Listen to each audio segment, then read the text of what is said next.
രാജ്യത്തിന്റെ ഐക്യവും അഖണ്ഡതയും കാത്തുസൂക്ഷിക്കേണ്ടത് ഓരോ പൗരന്റെയും കടമയാണെങ്കിലും ദേശീയത എന്നത് വ്യക്തികളുടെ മേൽ അടിച്ചേൽപ്പിക്കേണ്ട ഒന്നല്ലെന്ന് മുതിർന്ന കോൺഗ്രസ് നേതാവും തിരുവനന്തപുരം എംപിയുമായ ശശി തരൂർ വ്യക്തമാക്കുന്നു. ദേശീയ ഗീതമായ വന്ദേ മാതരം ആലപിക്കുന്നതുമായി ബന്ധപ്പെട്ട് കേന്ദ്ര ആഭ്യന്തര മന്ത്രാലയം പുറത്തിറക്കിയ പുതിയ മാനദണ്ഡങ്ങളുടെ പശ്ചാത്തലത്തിൽ ദി ഇന്ത്യൻ എക്സ്പ്രസിൽ എഴുതിയ ലേഖനത്തിലൂടെയാണ് അദ്ദേഹം തന്റെ നിലപാടുകൾ കൃത്യമായി വിശദീകരിച്ചത്. ഭാരതീയയുടെ സാംസ്കാരിക വൈവിധ്യത്തെയും ജനാധിപത്യ മൂല്യങ്ങളെയും മാനിച്ചുകൊണ്ടുള്ള ഒരു ദേശീയ ബോധമാണ് രാജ്യത്തിന് ആവശ്യമെന്നും ഏകശിലാത്മകമായ ഒരു സംസ്കാരം എല്ലാവരിലേക്കും അടിച്ചേൽപ്പിക്കാൻ ശ്രമിക്കുന്നത് വിപരീത ഫലം ഉണ്ടാക്കുമെന്നും അദ്ദേഹം മുന്നറിയിപ്പ് നൽകുന്നു. ബങ്കിം ചന്ദ്ര ചാറ്റർജിയുടെ തൂലികയിൽ വിരിഞ്ഞ വന്ദേ മാതരം എന്ന ഗാനം ഇന്ത്യൻ സ്വാതന്ത്ര്യ സമര ചരിത്രത്തിൽ വിപ്ലവകാരികൾക്കും സാധാരണക്കാർക്കും നൽകിയ ആവേശം ചെറുതല്ലെന്ന് തരൂർ ലേഖനത്തിൽ അനുസ്മരിക്കുന്നുണ്ട്. ബ്രിട്ടീഷ് ഭരണകൂടത്തിനെതിരെയുള്ള പോരാട്ടത്തിൽ ഭാരതീയരെ ഒന്നിപ്പിച്ച ഒരു മന്ത്രമായിരുന്നു ഈ വരികൾ. എന്നാൽ കാലക്രമത്തിൽ ഈ ഗാനത്തിന്റെ ചില വരികളും അതിലെ ബിംബങ്ങളും വ്യത്യസ്ത മതവിഭാഗങ്ങൾക്കിടയിൽ വിയോജിപ്പുകൾക്കും വിവാദങ്ങൾക്കും കാരണമായെന്ന വസ്തുതയും അദ്ദേഹം വിസ്മരിക്കുന്നില്ല. ഇന്ത്യൻ ഭരണഘടനാ നിർമ്മാണ സഭ ദേശീയ ഗാനത്തെയും ദേശീയ ഗീതത്തെയും തിരഞ്ഞെടുത്തപ്പോൾ പുലർത്തിയ ദീർഘവീക്ഷണം തരൂർ തന്റെ ലേഖനത്തിൽ അടിവരയിട്ട് പറയുന്നു. എല്ലാവരെയും ഉൾക്കൊള്ളുക എന്ന വിശാലമായ ലക്ഷ്യത്തോടെയാണ് രവീന്ദ്രനാഥ ടാഗോറിന്റെ ജനഗണമനയെ ഇന്ത്യയുടെ ദേശീയ ഗാനമായും വന്ദേ മാതരത്തെ ദേശീയ ഗീതമായും അംഗീകരിച്ചത്. ദേശീയ ഗാനം ആലപിക്കുമ്പോൾ എഴുന്നേറ്റ് നിൽക്കാത്തതോ ഏറ്റുപാടാത്തതോ ഒരാൾക്ക് ദേശസ്നേഹം ഇല്ലാത്തത് കൊണ്ടല്ലെന്ന് സുപ്രീം കോടതി തന്നെ നിരീക്ഷിച്ചിട്ടുള്ള കാര്യം അദ്ദേഹം വായനക്കാരെ ഓർമ്മിപ്പിക്കുന്നു. ചില വ്യക്തികൾ അവരുടെ മതപരമായ വിശ്വാസങ്ങൾ മൂലമോ അല്ലെങ്കിൽ വ്യക്തിപരമായ കാരണങ്ങൾ കൊണ്ടോ ഗാനങ്ങൾ ആലപിക്കുന്നതിൽ നിന്ന് വിട്ടുനിന്നേക്കാം.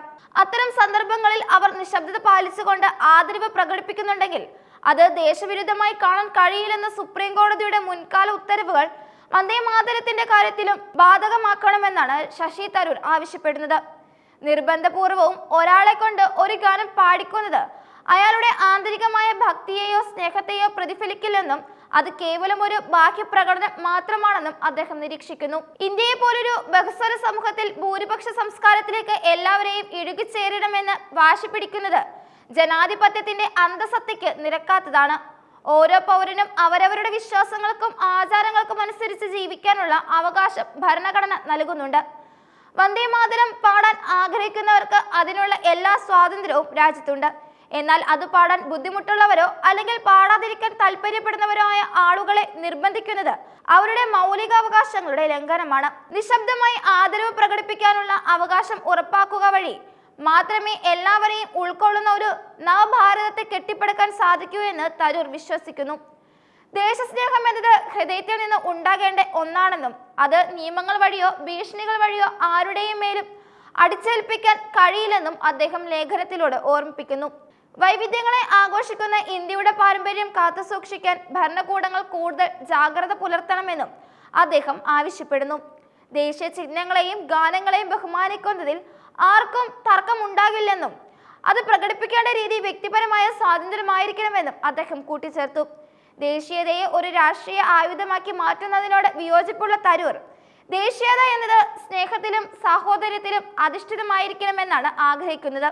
വന്ദേ മാതരം എന്ന ഗാനം ഒരു വിഭാഗത്തിന് ആവേശം നൽകുമ്പോൾ മറ്റൊരു വിഭാഗത്തിന് അത് ചില ആശയക്കുഴപ്പങ്ങൾ ഉണ്ടാക്കുന്നുണ്ടെങ്കിൽ ആ യാഥാർത്ഥ്യത്തെ ഉൾക്കൊള്ളാൻ ജനാധിപത്യ ഭരണകൂടം തയ്യാറാകണം. ആധുനിക കാലഘട്ടത്തിൽ ഡിജിറ്റൽ യുഗത്തിന്റെ വെല്ലുവിളികളും ആഗോളീകരണത്തിന്റെ സ്വാധീനവും നിലനിൽക്കുമ്പോൾ ഇത്തരം പ്രതീകാത്മകമായ കാര്യങ്ങളിൽ കടുംപിടുത്തം പിടിക്കുന്നത് രാജ്യത്തിന്റെ പുരോഗതിയെ ബാധിച്ചേക്കാം. ഒരു പൗരന്റെ ദേശഭക്തി അളക്കാനുള്ള അളവുകോലായി ദേശീയ ഗീതാലാപനത്തെ മാറ്റുന്നത് അപകടകരമായ പ്രവണതയാണെന്നും തരൂർ ലേഖനത്തിൽ വ്യക്തമാക്കുന്നു. വരാനിരിക്കുന്ന തലമുറയ്ക്ക് മുന്നിൽ ഇന്ത്യയെ ഒരു ജനാധിപത്യ മാതൃകയായി നിലനിർത്തണമെങ്കിൽ അഭിപ്രായ സ്വാതന്ത്ര്യവും വിശ്വാസ സ്വാതന്ത്ര്യവും തുല്യമായി സംരക്ഷിക്കപ്പെടണം. ഇന്ത്യയുടെ സാംസ്കാരിക പൈതൃകം എന്നത് നൂറ്റാണ്ടുകളായി വിവിധ മതങ്ങളും ഭാഷകളും സംസ്കാരങ്ങളും കൂടിച്ചേർന്ന് രൂപപ്പെട്ടതാണ്.